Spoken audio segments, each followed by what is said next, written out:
Depuis quelques années, la démocratie est en crise en Europe. Vous voyez que des personnes qui souhaitent un pouvoir personnel, autoritaire, se font de plus en plus nombreuses. Les tensions dans la société sont importantes et les inégalités sociales et économiques n'ont jamais été aussi importantes depuis, disons, une cinquantaine d'années. Hier, ou plutôt avant-hier, c'était dimanche soir, vous avez peut-être vu Matteo Renzi, le président du Conseil italien, jeter l'éponge, c'est-à-dire démissionner de sa fonction, comme il l'avait annoncé d'ailleurs, s'il perdait le référendum qu'il avait initié et qui visait à recentrer et à centraliser le pouvoir à Rome, de telle manière que les régions, les collectivités territoriales perdent de leur pouvoir au profit du pouvoir central, donc, et cette réforme prévoyait également une réduction drastique du nombre des membres du Sénat italien. Il a perdu, ce qui révèle que les Italiens sont très attachés à leurs particularités régionales, entre autres choses, et craignent un pouvoir qui risquerait de devenir autoritaire, d'autant plus qu'ils avaient été échaudés, il y a quelques années, par l'expérience de Silvio Berlusconi.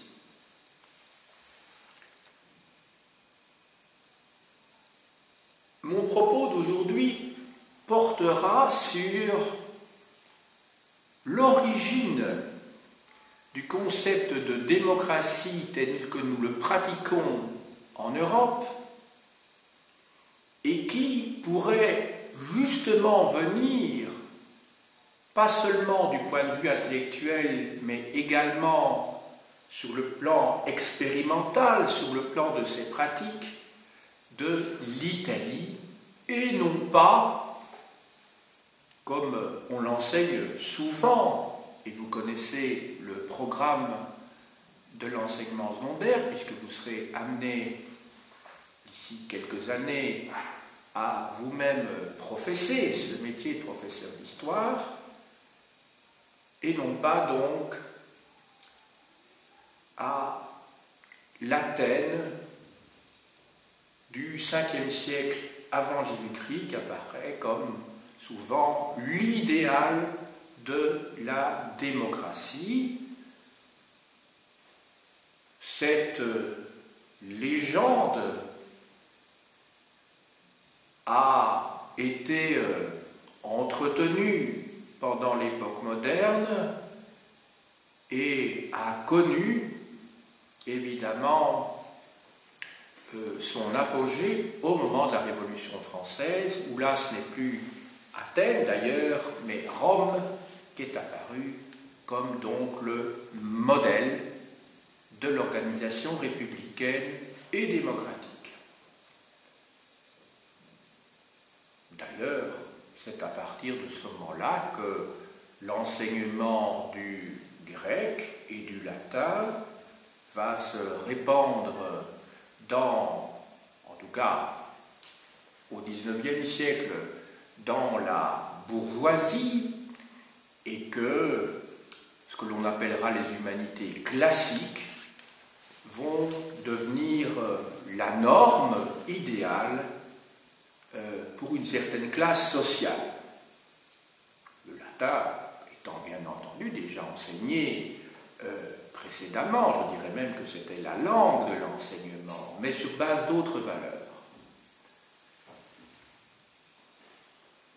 Donc, l'Italie pourrait donc constituer le modèle de notre démocratie actuelle, ou, pour utiliser le terme inventé, ou plutôt pratiqué par Patrick Boucheron, actuellement professeur d'histoire médiévale au Collège de France à Paris, pourrait donc constituer un véritable laboratoire de notre modernité politique, qu'il s'agit donc de redécouvrir dans sa genèse. Je vais d'abord vous montrer une carte qui concerne l'empire du XIIe et du XIIIe siècle, l'empire germanique, mais qui, comme vous le savez, ne couvrait pas que l'Allemagne, mais toute une série d'autres territoires, et en particulier l'Italie septentrionale.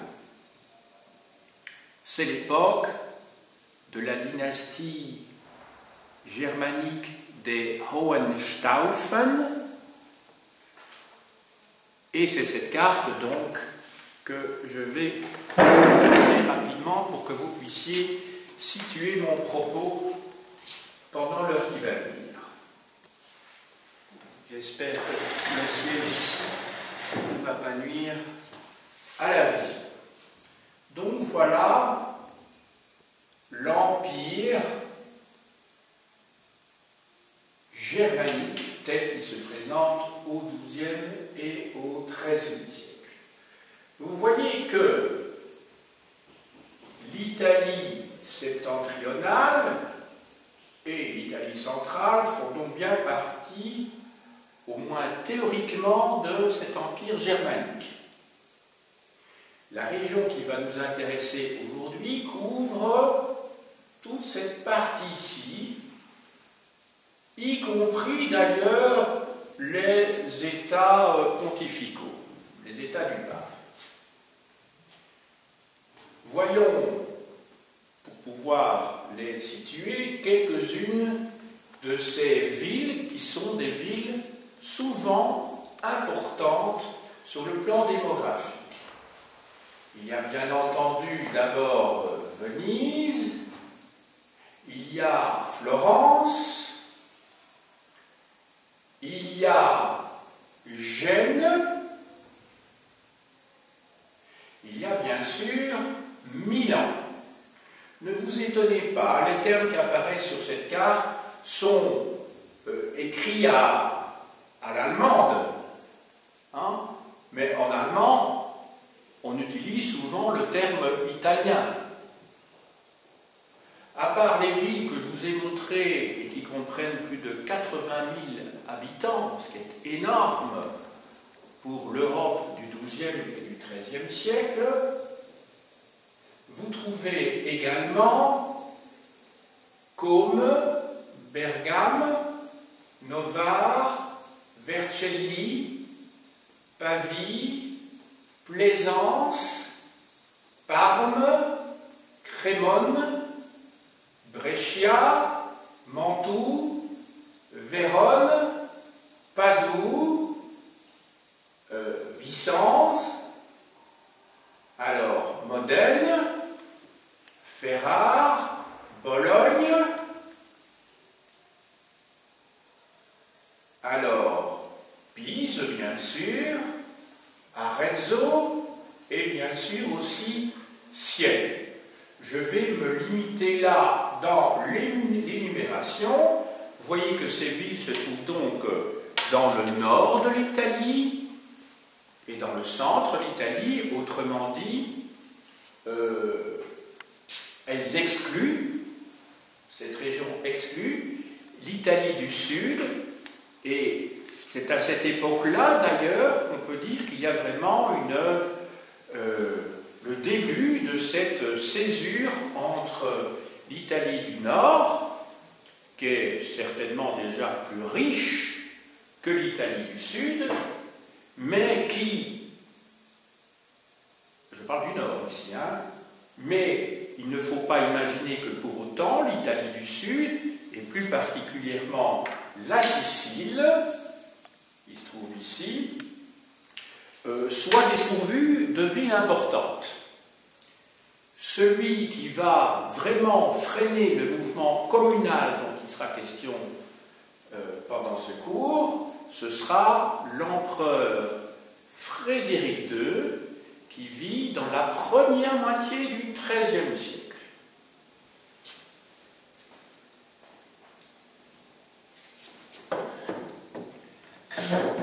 Dans ce cours, j'aborderai successivement, suivant en cela la chronologie proposée par Patrick Boucheron, que j'ai cité déjà, 3 périodes. Une première période qui couvre 100 ans et qui s'étend d'Atronde de 1080 à 1180, c'est l'époque consulaire, l'époque des consuls. Une deuxième époque qui est plus courte, puisqu'elle ne couvre qu'un demi-siècle, et qui s'étend de 1180 à 1230, et enfin une troisième période qui, elle aussi, couvre 50 ans, à savoir l'époque qui s'étend donc de 1230 à 1280. La première époque, je vous ai dit qu'il s'agit donc de l'époque des consuls. La seconde période, je ne vous l'ai pas dit, elle, c'est la période des podestats. Et enfin, la dernière période, c'est la période du popolo, c'est-à-dire du peuple, qu'il ne faut pas identifier automatiquement aux masses populaires. Dans une leçon antérieure, j'ai parlé de la lutte des classes, d'ailleurs, à la fin, ou une autre période d'ailleurs, entre deux classes au sein du popolo, qui sont d'une part le minuto populo, et d'autre part, enfin ou plus exactement le popolo minuto, donc le petit peuple, et d'autre part le popolo grasso, c'est-à-dire, je crois que tout le monde comprend suffisamment l'italien pour savoir de quoi il s'agit. Mais il ne sera pas question de cette période ici. Moi, je m'arrête dans les années 1280. Mais il suffit de voir un cours qui a été filmé à l'époque sur la lutte des classes à Florence, donc pour la période que je viens de citer juste avant, et qui est postérieure d'un siècle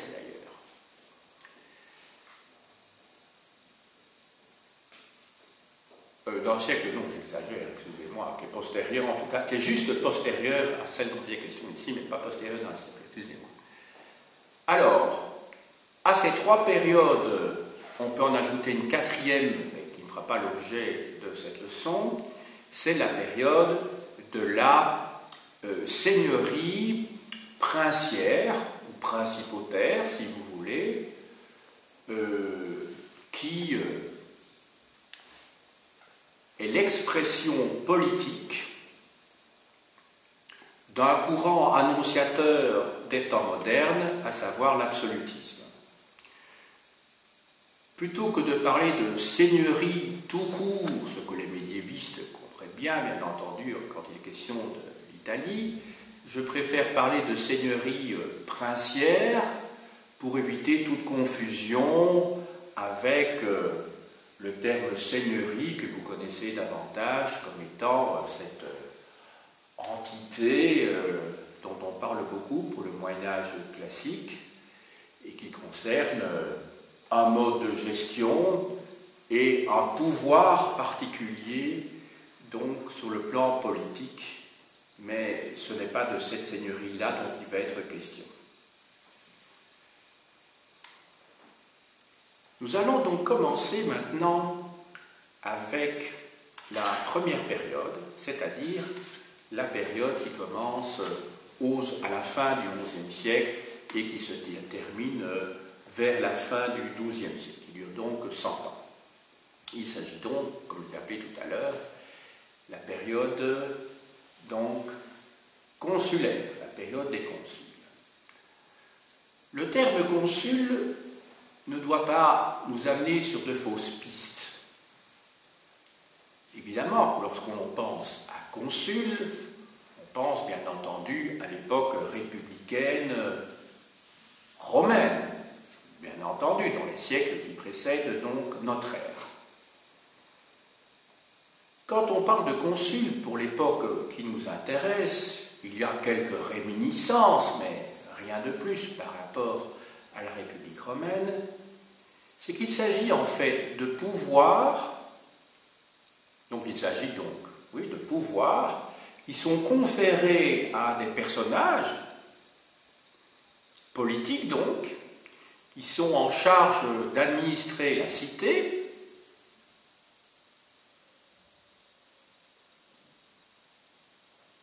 et ces personnages gouvernent collégialement. L'idée de collégialité est essentielle. Il ne s'agit donc pas de personnages qui disposent de tous les pouvoirs à eux seuls. Donc,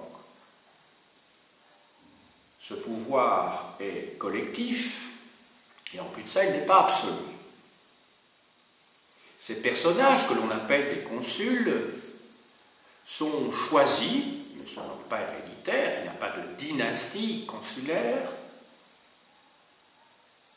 au sein de l'aristocratie, et plus particulièrement donc parmi les gros propriétaires fonciers,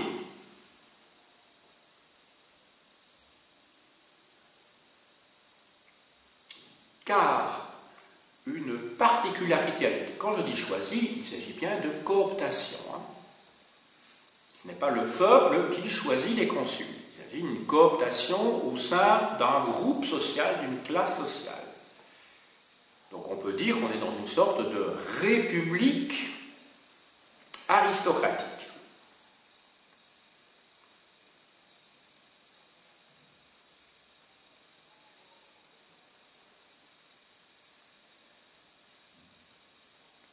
Je vous parle de république aristocratique, c'est l'époque où naissent donc les communes dont il va être question d'ici quelques minutes.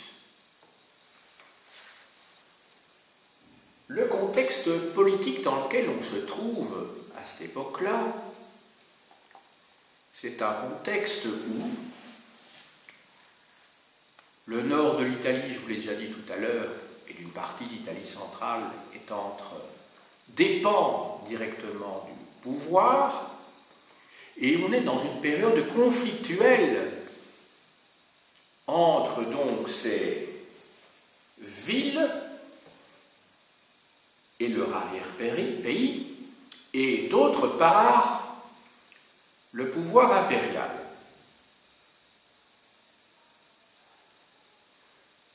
Deuxième moitié du XIIe siècle,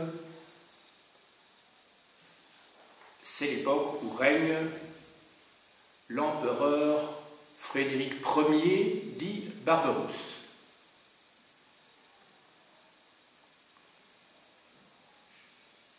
Empereur donc germanique. Le conflit qui va opposer les villes d'une part et d'autre part l'empereur va conduire à la constitution d'une ligue, la Ligue lombarde, Et cette ligue lombarde, et lorsqu'elle sera reconstituée plus tard, cette ligue va servir idéologiquement pour la constitution de la fameuse Liga, ou des ligues qui existent dans le nord de l'Italie à l'heure actuelle. La Liga, c'est donc ce parti politique nationaliste qui, dans le nord d'Italie, souhaite la séparation du nord et du sud, considérant que le midi de l'Italie, le Mezzogiorno, est un poids, un fardeau économique pour le nord, et ça doit vous rappeler, vous qui habitez en Belgique, quelque chose par rapport à la situation que nous connaissons lorsque l'on voit la position d'un certain nombre de partis flamands du nord du pays, et je pense en particulier au Vlaams Belang, qui est un parti nationaliste et raciste, et alors je pense aussi à un parti nationaliste qui a très clairement et explicitement dans son programme la séparation de la Flandre et de la Wallonie.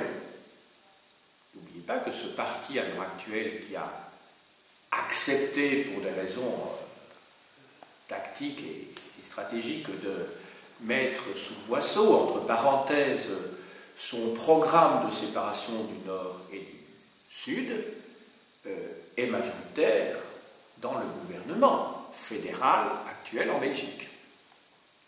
Ce parti, toutefois, n'est pas raciste, en tout cas pas ouvertement, même s'il y a une position nationaliste très très claire, de repli sur soi. On ne peut pas comparer la NVA, bien entendu, au Vlaams Belang ou au parti de Marine Le Pen. Il s'agit en fait d'un parti séparatiste et à droite sur le plan politique. Mais ça nous éloigne un petit peu du sujet d'aujourd'hui.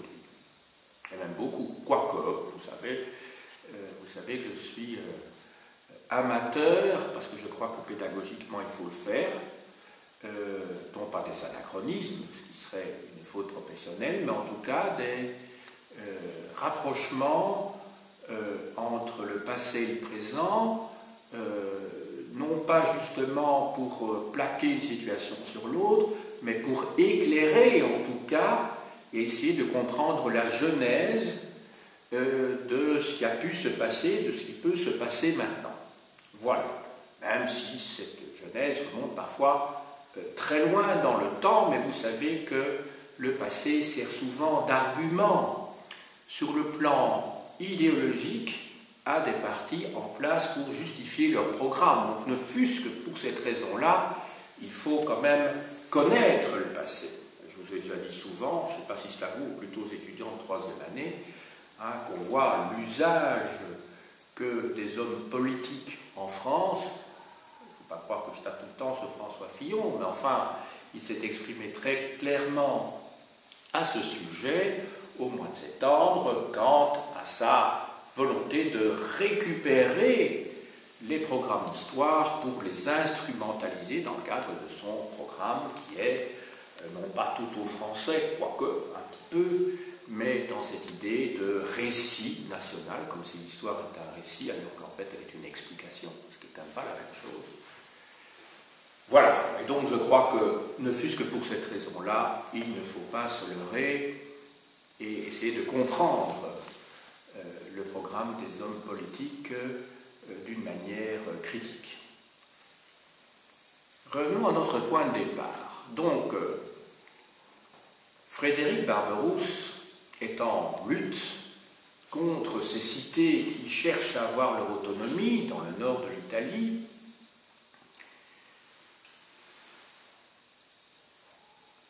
Combat militaire qui va le conduire à raser les murs de Milan, mais ceci dit, il va y avoir une réaction très forte par la création de cette première ligue lombarde qui va faire que vous allez avoir, 14 ans après cette destruction des murs de Milan jusqu'à leur base, la création d'une première ligue lombarde, dont je montrerai tout ça tout à l'heure, qui sera battue, où l'empereur sera battu à Legnano. Je peux peut-être vous montrer, par contre, sur la carte. Legnano, ça se trouve ici. Donc, Legnano, c'est en 1176 que les troupes impériales de Frédéric Barberousse sont battues par cette coalition donc, de villes du Nord. Ceci va faire que l'on va passer à un deuxième stade, à une deuxième phase de l'histoire politique de cette Italie centrale et septentrionale. C'est l'époque des podestats. Alors qu'est-ce que c'est qu'un podestat?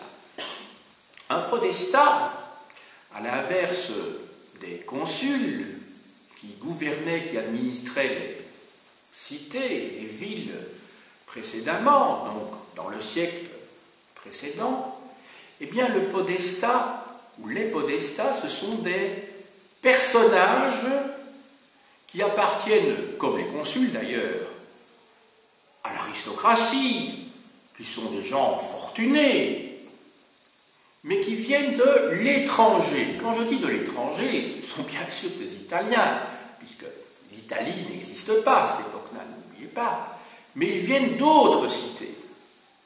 Ils viennent d'autres cités. Et ils sont invités pour, pendant une période déterminée, à trouver une conciliation à l'intérieur même des groupes sociaux et politiques de la ville, qui ne sont pas encore constitués en partie à ce moment-là, ça va venir bientôt, et ces podestats ont donc essentiellement donc, une mission de conciliation. C'est ça le rôle premier, mission première. L'Italie du Nord, l'Italie centrale, est très fractionnée sur le plan territorial et sur le plan politique. Toutefois, il y a une grande unité sur le plan culturel, et plus particulièrement en matière de culture politique. Cette administration par des personnes, des podestats qui viennent d'autres cités, se généralise pendant un demi-siècle, donc entre 1180 et 1230, pour donner des dates rondes.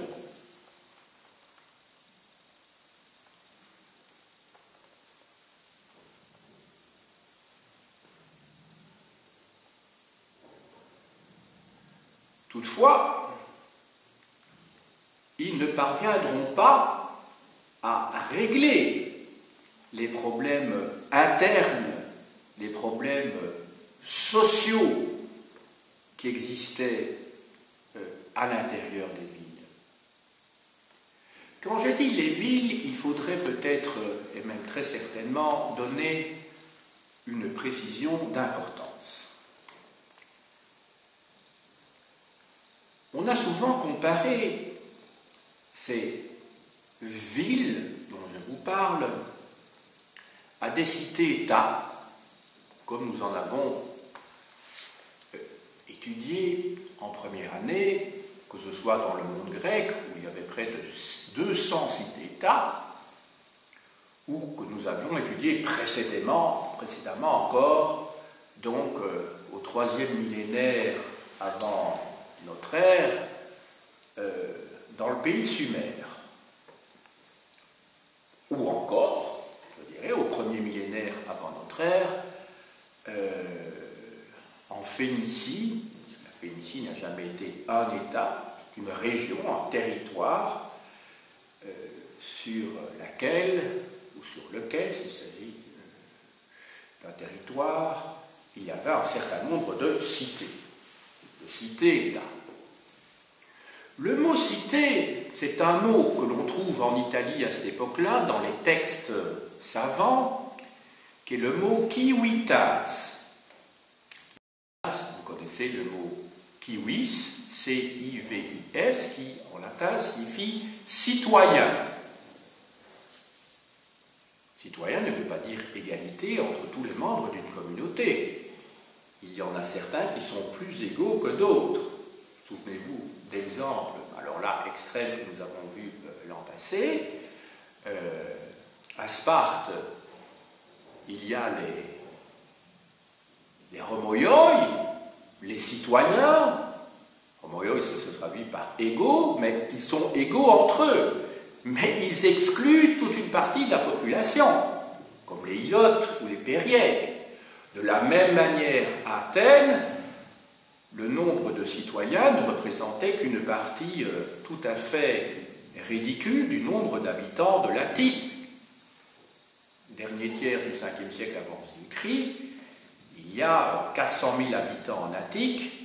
Vous pouvez diviser par presque 10, oui, par 10 certainement, le nombre de citoyens, c'est-à-dire d'hommes libres, nés de père et de mère athéniens, et ayant la possibilité d'exercer une charge et de pouvoir voter à l'Assemblée, à l'Ecclésia. Étaient exclus les Athéniens qui n'étaient pas des mâles adultes, donc les femmes et les enfants, mais aussi les métèques, c'est-à-dire les étrangers, et surtout, bien sûr, les esclaves, parce que nous sommes dans une société esclavagiste. Alors, de nouveau, ces mises en perspective ne sont pas là pour brouiller les cartes et pour parler de tout et de n'importe quoi pendant une leçon, mais chaque fois pour avoir, je crois, une mise en perspective qui permette de remettre, sans mauvais jeu de mots, l'église au milieu du village, c'est-à-dire de comprendre la place singulière qu'occupe un processus historique dans l'histoire de l'humanité et plus particulièrement de l'Occident. Donc ici, je viens de vous dire que ces cités dont je vous parle, ces civitates, c'est le terme savant donc en latin, vont prendre le mot, vont prendre un autre terme, on va utiliser un autre terme pour désigner la même chose, mais il ne s'agit peut-être pas exactement de la même chose, on va utiliser le terme comune, C-O-M-U-N-E. Alors comune, qui a donné le mot commune en français, que nous utilisons toujours pour désigner le territoire administré par une municipalité, eh bien, ce terme de commune signifie que, dorénavant, c'est l'intérêt général, l'intérêt commun qui va désigner un mode de gestion politique particulier. Mais ce terme de commune ne va pas connaître immédiatement, et ne connaîtra-t-il jamais d'ailleurs, une extension à l'ensemble du corps des habitants d'un territoire donné. Jamais, bien entendu. Et surtout pas à cette époque-là. L'époque du popolo se situe en fait dans les 50 dernières années, entre 1230 et 1280, mais ce n'est pas l'objet de la période que j'étudie pour l'instant. Donc, je reviens à ce que je disais il y a quelques minutes. Il y a donc un certain nombre d'éléments qui prouvent qu'il y a une crise au sein de ce régime politique dominé par les podestats,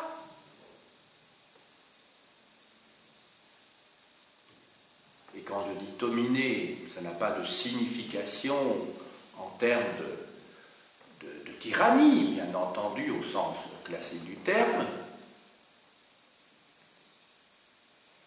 mais ça signifie qu'il y a des tendances qui s'expriment, qui sont moins le fait de classes sociales particulières que de relations de voisinage liées à des quartiers au sein de la ville.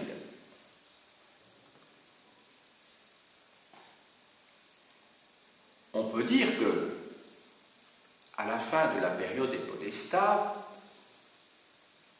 un véritable bipartisme s'instaure dans un certain nombre de ces cités, de ces communes, qui n'est pas donc un bipartisme social entre les riches et les pauvres, mais plutôt un bipartisme géographique, qui peut éventuellement recouvrir des disparités et une hétérogénéité sociale entre deux régions, deux quartiers de la ville, justement, des différences sociales.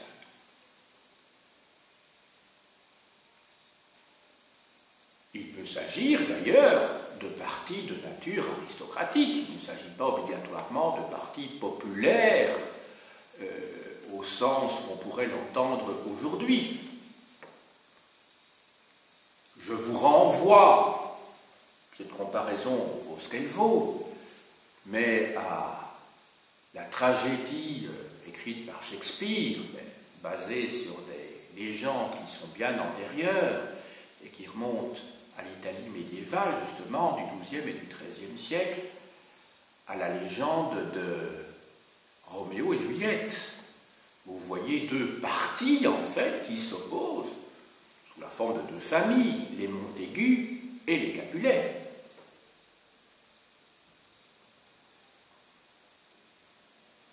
Alors, le deuxième élément qui va conduire à la rupture et à la fin, qui va précipiter donc la chute de cette époque des podestats, c'est un événement de tension sur le plan international entre ces villes, d'une part, et d'autre part, le pouvoir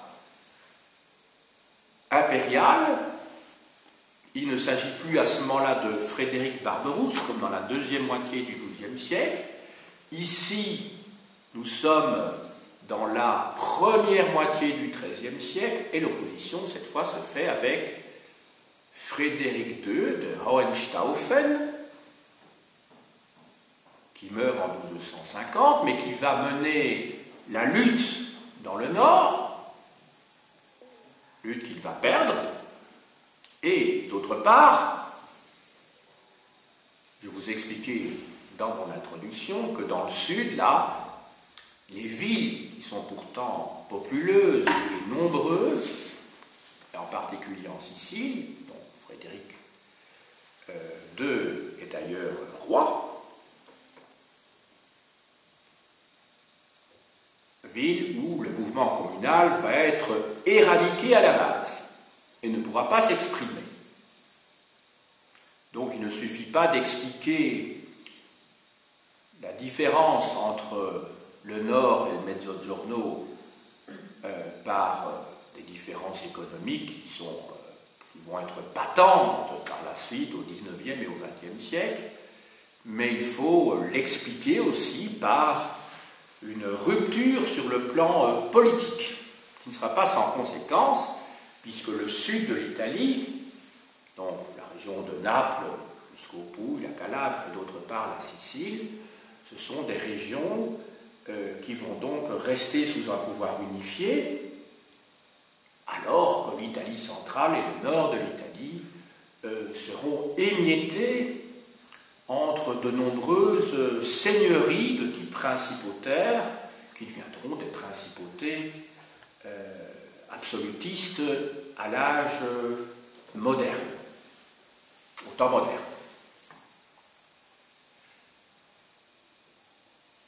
reprenons peut-être notre chronologie. Vous vous souvenez que nous avons abandonné la première période, celle où les premiers consulats apparaissent à l'extrême fin du XIe siècle. Je vous ai expliqué également que Frédéric Barberousse, en 1162, fait raser Milan. Je vous avais expliqué également qu'en 1176, création d'une première ligue lombarde et que l'empereur Frédéric Barberousse est battu à Legnano. Nous avons ensuite, dans un deuxième temps, considéré la période qui s'étendait entre 1180 et 1230 d'Atronde, premier podestat vers 1180, une paix signée ou convenue entre Frédéric Barberousse et d'autre part 25 cités du nord de l'Italie, qui vont devenir à partir de ce moment-là des cités autonomes, souveraines, qui vont disposer des pleins pouvoirs régaliens, donc en matière judiciaire, en matière fiscale, principalement, sur le plan militaire également. Cette paix de Constance date de 1183. 1187, rédaction des premiers cartulaires communaux, mais à partir de ce moment-là, vous voyez bien, nous sommes toujours dans cette période des podestats. Et alors, à partir de 1200, même s'il faudra attendre 1230, il y a la création de premières sociétés de popolo, dont il va être question bientôt.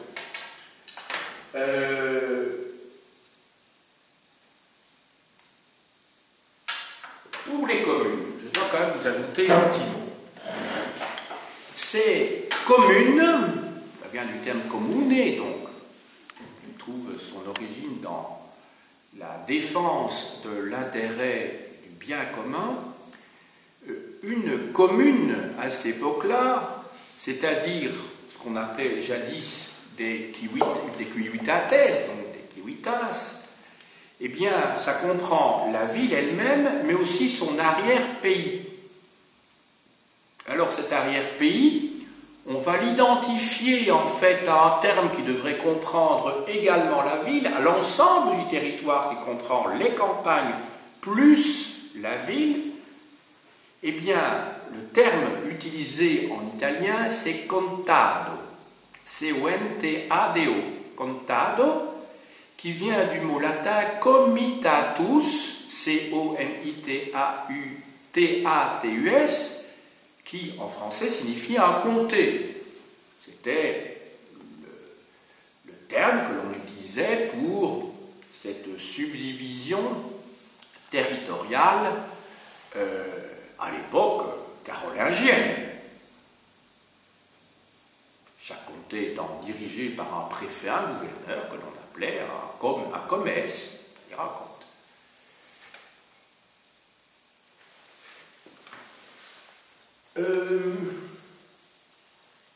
Donc, juste, on va passer à la troisième période maintenant, qui débute vers le 1230, mais il faut évidemment, et je vous l'ai dit il y a quelques minutes sans vous en donner la date, retenir celle de 1236. Non, il n'y a pas besoin de montrer, je retournerai au tableau. En 1236, qui est la date où la Ligue lombarde, la Liga, est reconstituée, et elle est reconstituée face à Frédéric II. Donc vous voyez, je fais une parenthèse pour essayer de faire une mise au point, un bilan sur le plan chronologique. Maintenant je reviens au fil de mon exposé.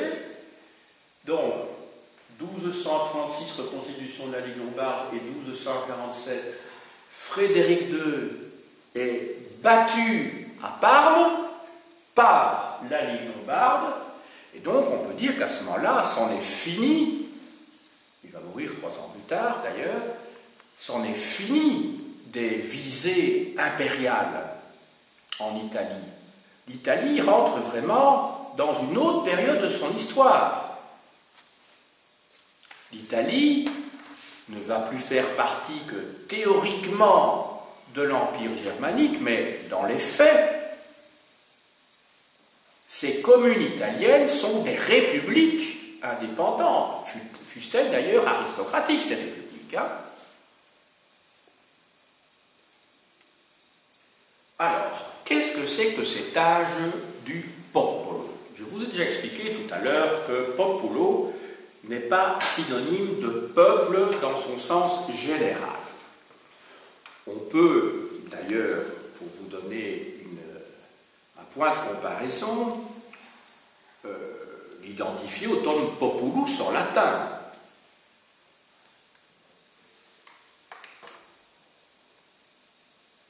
Vous connaissez le sigle SPQR, que l'on voit sur les enseignes de l'armée romaine dans Astérix, par exemple, SPQR, ce qui signifie Senatus Populusque Romanus, donc c'est-à-dire le Sénat et le peuple romain. Le mot populus, en latin, signifie l'ensemble de la population. Donc, il est synonyme de population, mais il n'est pas synonyme de peuple, au sens où le peuple signifierait classe populaire.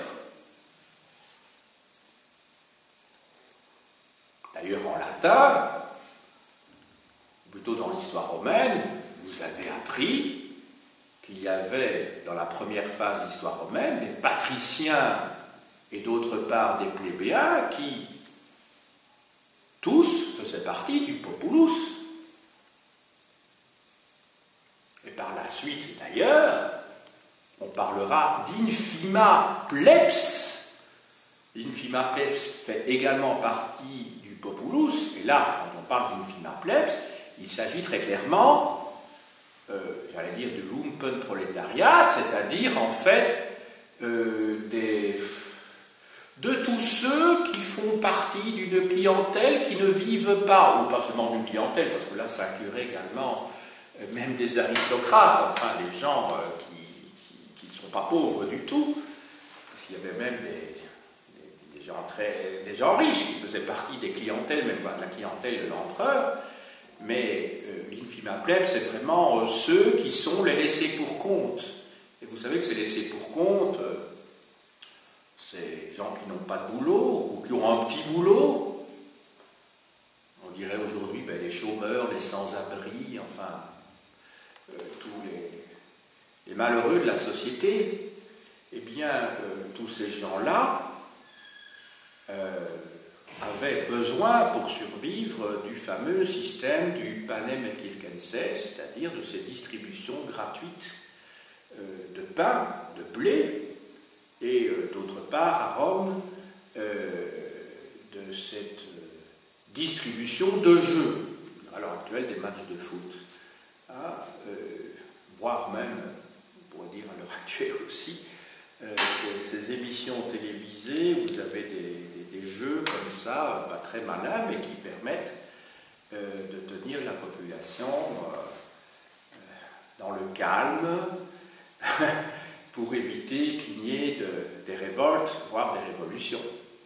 Ça, c'est sûr, tous ces éléments ont un effet soporifique. Bon, c'est pas très original pour ma part de le dire, je crois que tout le monde, ou à peu près, en est conscient.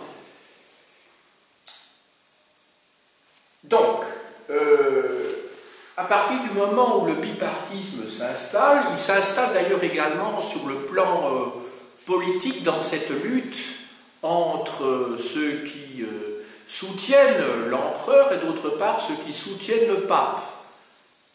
Deux pouvoirs qui ont des visées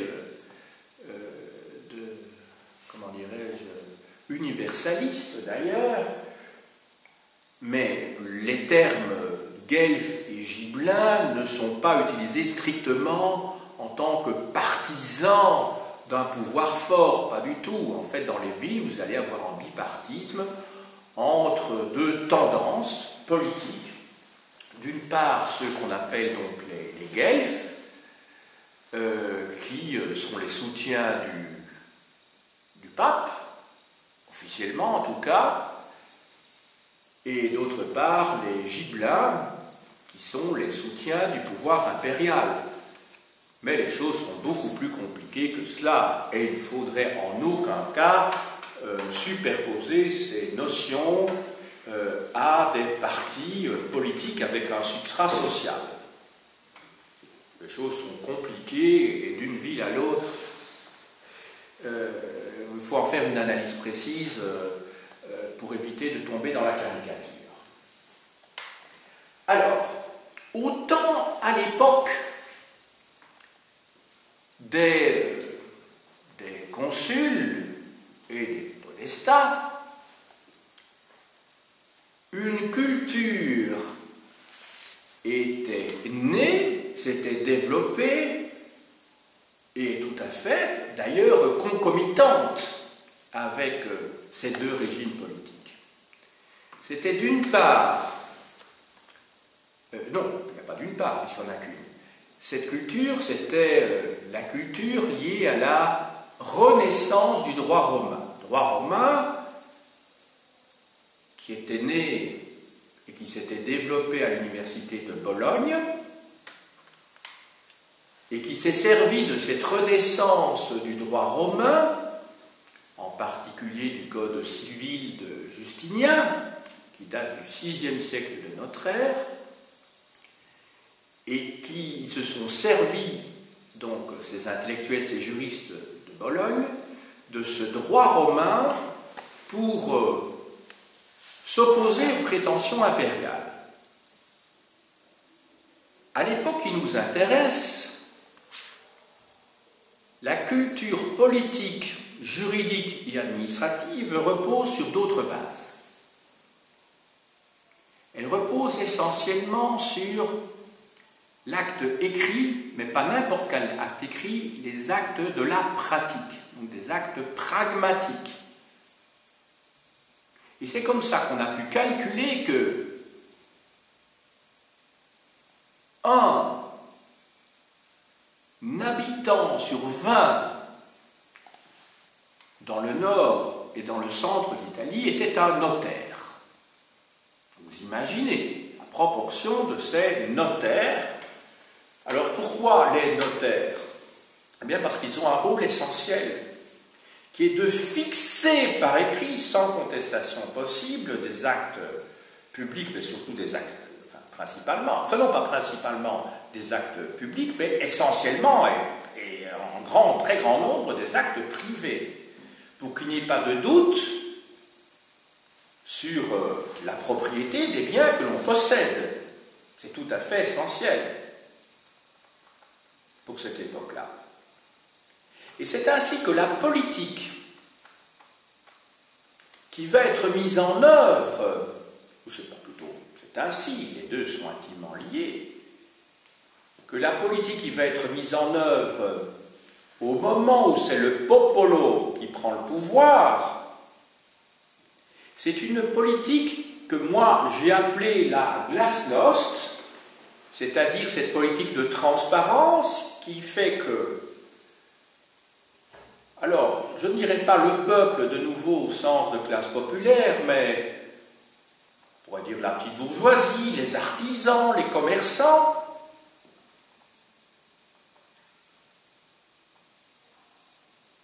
ne tiennent plus à ce qu'il y ait des doutes quant à ce qu'ils leur appartiennent, à ce qui leur appartient en propre. Et c'est comme ça que sur le plan judiciaire, sur le plan urbanistique et sur le plan fiscal, ils vont mettre en œuvre une politique où la transparence est de règle, de telle manière que les magnats, c'est-à-dire les puissants, les grands, littéralement, ça vient de magni en latin qui veut dire les grands, ne commettent pas des actes arbitraires reposant sur des prétentions qui juridiquement ne sont pas fondées. prétentions qui ne sont pas fondées, et c'est la raison également pour laquelle, dans cette politique juridique et administrative, les archives vont se multiplier et que l'on va voir apparaître une véritable bureaucratie, une administration communale qui va produire de nombreuses archives qui sont évidemment du pain béni pour l'historien, parce qu'ils vont permettre aux historiens de pouvoir avoir de nombreux documents pour écrire l'histoire de cette période. Alors, sur le plan, je vous ai dit tout d'abord, judiciaire. La justice qui est pensée à ce moment-là et mise en pratique, cette justice est une justice inquisitoriale qui se veut publique et qui se veut punitive. 2. Sur le plan urbanistique, cette politique de glasnost, de transparence, permet de bien distinguer ce qui, dans l'espace urbain, relève du public et ce qui relève du privé, de telle manière qu'il n'y ait plus de confusion possible entre ces deux secteurs, et pour qu'il n'y ait plus d'accaparement arbitraire par certaines familles de type aristocratique, de puissants, sur l'espace civique qui appartient à tous. Enfin, troisièmement, sur le plan fiscal. Sur le plan fiscal, et Bologne en est un bel exemple, le peuple, le populo, demande la mise en place, la rédaction des stimi, E-S-T-I-M-I, des stimi, c'est-à-dire de recensement de tous les biens meubles et immeubles des habitants de la ville, ce qui évidemment va permettre une politique fiscale conséquente et juste. À partir du moment où on aura repéré ce qui, dans la commune, ville et campagne, relève de la propriété des riches et puissants, les impôts pourront être levés de manière correcte, sans injustice. Je voudrais vous montrer maintenant une photographie d'une ville que vous connaissez sans doute, je l'espère, de la ville de San Gimignano. San Gimignano est une ville qui se trouve en Toscane et qui est tout à fait révélatrice. Si vous allez voir cette ville, quand vous arrivez, moi c'était dans l'autocar, quand j'y étais il y a quoi, il y a 50 ans, oui, ça remonte très loin, il y a plus de 50 ans. On a l'impression d'arriver dans une sorte de New York médiéval avec des tas de gratte-ciel. Alors on va essayer de comprendre la fonction de ces gratte-ciel. Regardez.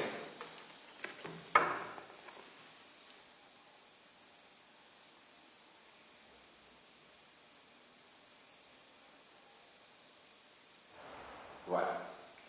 Donc vous voyez qu'il y a des tours qui se hérissent à partir de la ville et qui montent vers le ciel. Eh bien, toutes ces tours,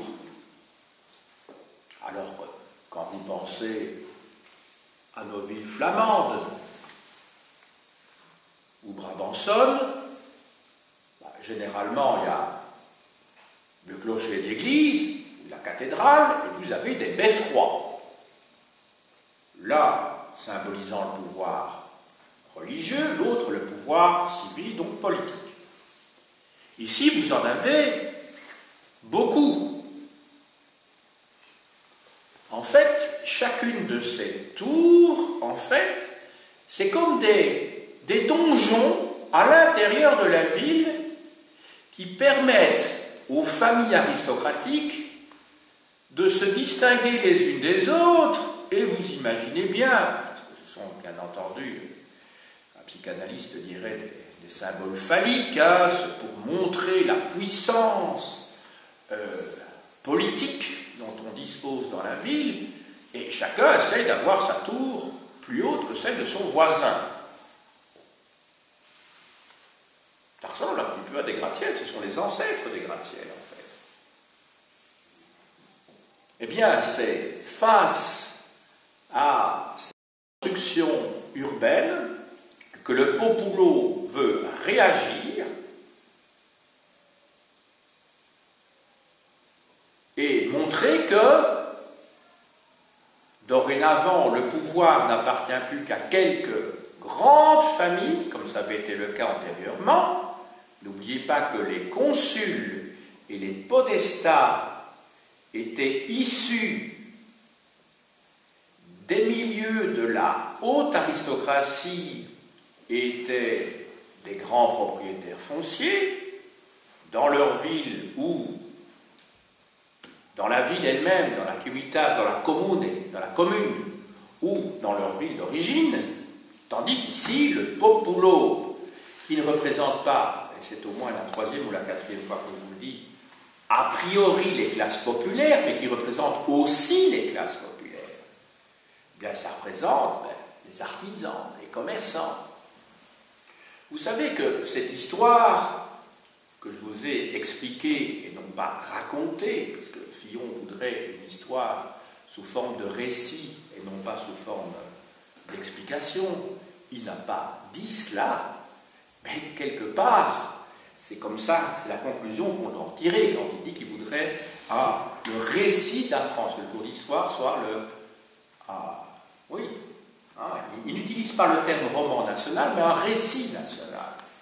C'est une manière évidemment plus subtile de dire pratiquement la même chose, sauf qu'évidemment il ne dit pas que c'est une fiction, une imagination, mais enfin c'est quand même national. Ici, d'ailleurs je ne sais plus ce que j'étais en train de vous dire, parce qu'à force de parler de choses et d'autres, quelle est la dernière chose que j'ai expliquée? On ne sait plus non plus. Tu peux le dire, Esma, tu as m'écrit quelque chose en dernier lieu. Vous avez dit que les peuples appartiennent. Moi j'ai dit que vous avez dit que chaque famille a sa propre. Oui, mais après j'ai parlé quand même des distinctions sociales, quand même, il semble. Hein, bon. Et qu'en fait, donc, quand je parle du populo, il s'agit non seulement, je dirais, en termes anachroniques, mais des classes moyennes et des classes plus populaires. Bon, je ne sais plus quelle était la dernière idée que j'avais eue en tête avant de parler de Fillon. Voilà, comme toujours, il m'arrive de m'égarer tout en ayant toujours le fil général en tête. À cette époque-là, les podestats, qui ne sont plus en place, vont se trouver remplacés par des capitaines. Le premier capitaine du peuple, en 1250, s'installe à Florence.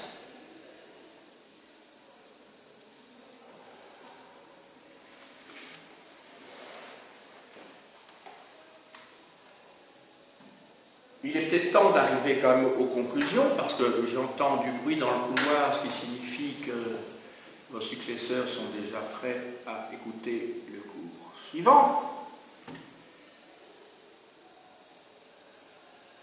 C'est que,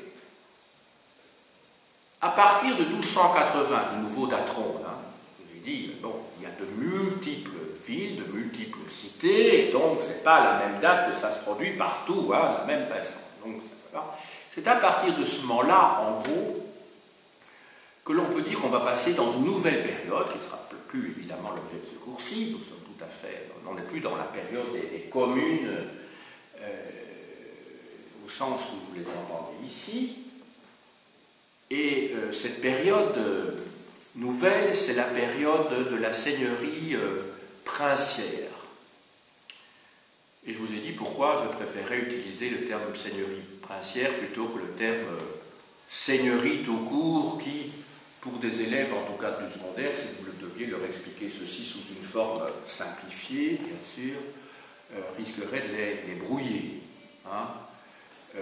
Mais pensez quand même à Florence. Hein, quand vous allez à Florence, la grande place de Florence, c'est la Piazza della Signoria, la place de la seigneurie d'ailleurs, hein, avec ce palais, avec ce donjon, ce beffroi au milieu. Alors, la seigneurie princière apparaît à ce moment-là, puisque il y a des conflits au sein même du popolo, et la voie, et c'est dans cela qu'on remonte à notre époque, ou qu'on redescend jusqu'à notre époque, c'est que quand il y a des tensions vives et que vous avez deux groupes sociaux qui ne s'entendent plus, on fait appel,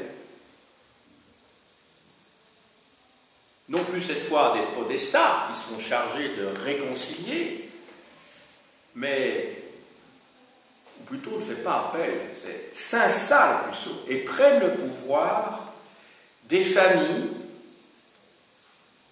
qui cette fois auront une forme, ou pouvoir avoir une forme dynastique. Ce sera le cas d'Ottone et Visconti à Milan. Ce sera le cas également des Este à Vérone, la ville de Roméo et Juliette, justement.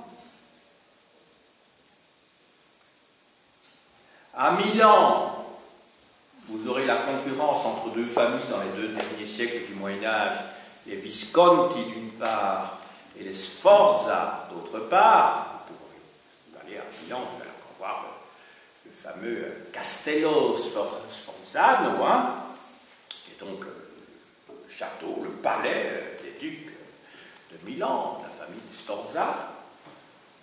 Vous allez avoir aussi une autre famille qui va se distinguer progressivement dans le courant du XIVe siècle, c'est la famille des Médicis, des Medici, à Florence, hein, bien sûr. Alors la postérité des communes, c'est pas au XIVe et au XVe siècle, puisque naît à ce moment-là un pouvoir de type absolutiste. Même si le cadre politique est toujours celui de république, mais de république dirigée par un pouvoir autoritaire.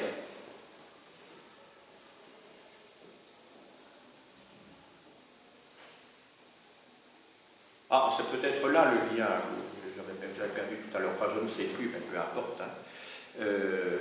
Je voulais vous dire que quand il y a des factions qui s'opposent, à un moment donné, voilà, il y a un pouvoir. L'appel, ou en tout cas une demande, consciente ou inconsciente, pour un pouvoir plus autoritaire, et on le voit aux États-Unis, en France, à l'heure actuelle. En Autriche, ce week-end, on est passé de justesse à côté d'un président qui, même s'il avait un pouvoir essentiellement honorifique, aurait pu être d'extrême droite, vous l'avez entendu quand même, hein. Passé à côté, juste à côté. Vous savez qu'au Danemark, en Pologne, ce sont des partis de la droite nationaliste qui sont au pouvoir, là aussi. En France, on prie pour que le Front National ne soit pas au second tour, mais qu'on prie ou qu'on ne prie pas, ça ne change rien. Il se fait qu'il y a plus de 20% de la population française, en tout cas ça veut dire un 5e des citoyens français qui sont prêts à voter pour un pouvoir autoritaire, c'est le moins qu'on puisse dire, de repli sur soi. Et donc c'est pour ça que l'étude des communes en Italie au XIIe et au XIIIe siècle peut nous aider à faire réfléchir un petit peu sur un processus politique et pas seulement nous faire réfléchir sur un processus politique, parce que là, on tomberait dans la morale, ce qu'il m'arrive de faire de temps en temps, mon corps défendant, mais enfin, je ne peux pas m'empêcher de faire de la morale, voilà, parce que ça fait partie sans doute de mon tempérament, et j'oublie un petit peu mon métier de professeur d'histoire dans ces cas-là, mais bon, on a le tempérament qu'on a, et puis on a les convictions politiques, surtout que l'on a, qui, dans mon cas, ne sont pas neutres. D'ailleurs, on n'est jamais neutre en politique. Comme vous savez, quand on dit qu'on n'a pas de conviction politique, c'est qu'on en a certainement. Mais ça permet, en tout cas, de rechercher une origine, une genèse de la démocratie ailleurs que dans l'Antiquité, comme on le fait trop souvent dans l'enseignement secondaire, et peut-être davantage donc, dans cette Italie du Moyen-Âge classique. Alors je reprends peut-être très rapidement les derniers éléments qui apparaissaient ici au tableau. Donc je m'étais resté ici, 1220 premiers estimi. Donc les estimi, je vous ai dit, en fait, ce sont des recensements des propriétés, donc un cadastre, qui conduit à imposer les gens en fonction de ce qu'ils possèdent réellement et qui est inscrit dans des documents. Je vous avais parlé d'Alain Longbard, je vous ai parlé de Frédéric de Mathieu-Apport. Alors, 1249, première loi contre les grands, Timagna, à Bologne. 1250, le premier capitaine du peuple à Florence. Et 1277, Otto di Visconti devient seigneur de Milan. Seigneur dans le sens de prince. Dans le sens de prince. Ou seigneur, mais dans son sens spécifique du dominant. Hein? Non pas de celui qui possède une seigneurie rurale, vous voyez, un village qui est... voilà, et ça c'est un autre sujet, hein, la seigneurie banale, et voilà, je ne vais pas parler de ça aujourd'hui, ça vous risque de couler. Est-ce que vous avez bien donc noté d'une part la chronologie, noté d'autre part le plan de mon cours, de telle manière que lorsque nous nous verrons au mois de janvier, tout ça soit tout à fait clair dans l'esprit. Tu peux laisser la caméra quelques secondes encore sur ce plan, et qui vous a servi pendant mon exposé de fin de journée où j'avais l'esprit un petit peu fatigué. Voilà, vous savez qu'il faut tenir compte aussi de mon âge qui n'est pas si élevé que cela, mais sur lequel j'aime bien m'apesantir pour avoir, pour que l'on ait un petit peu de considération par rapport au moment de la journée. Et puis tu peux peut-être projeter un petit peu ici, tu peux doubler la partie septentrionale ici, pour qu'on puisse bien voir, enfin de là à la droite. Peut-être agrandir un petit peu. Voilà, c'est gentil. Je vous montre quelques livres, hein, comme d'habitude.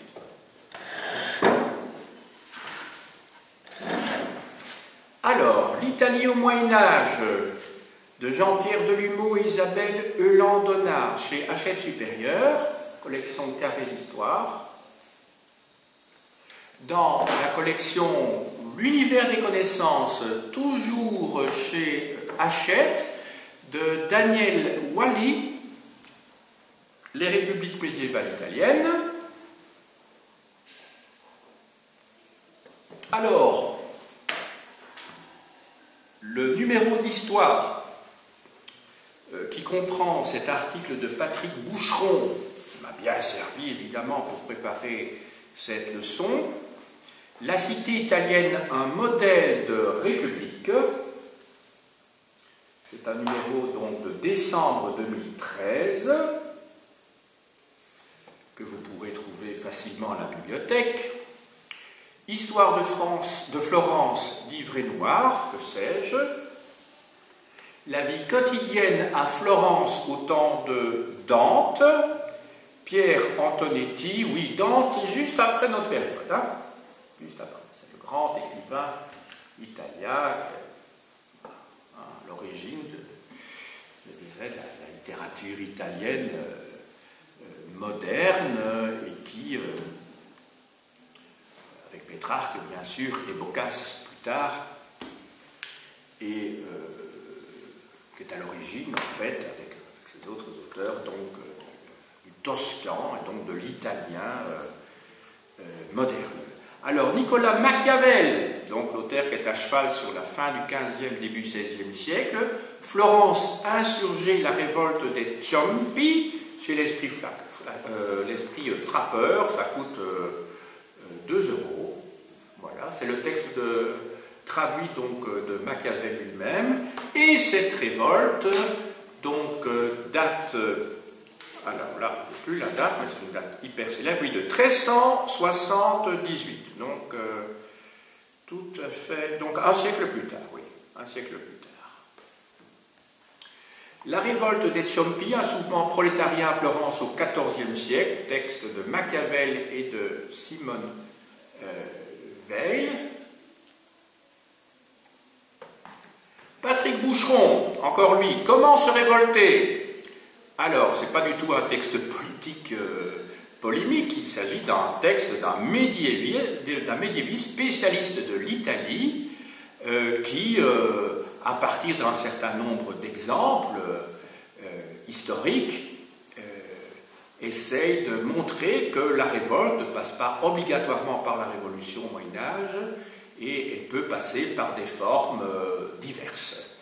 Publié chez Bayard. Excellent ouvrage, d'autant plus c'est un petit essai qui coûte quand même 14 euros, mais qui n'a que 90 pages.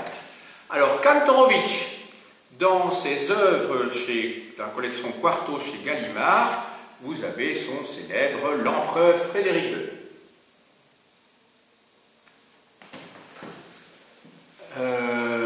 De Jacques Herse, La ville au Moyen-Âge, ça date. Pluriel c'est Hachette. Alors, beaucoup plus récent, avec l'éternel Patrick Boucheron, mais c'est logique puisque c'était un sujet sur lequel il travaille, et Denis Mangeot, spécialiste de l'Espagne, lui par contre, La ville médiévale, Histoire de l'Europe urbaine 2, sous la direction de Jean-Luc Pinol, collection Point, au Seuil.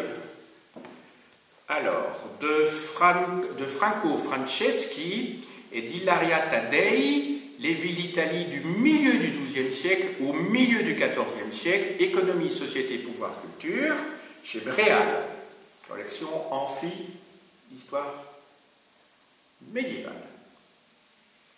Excellent ouvrage.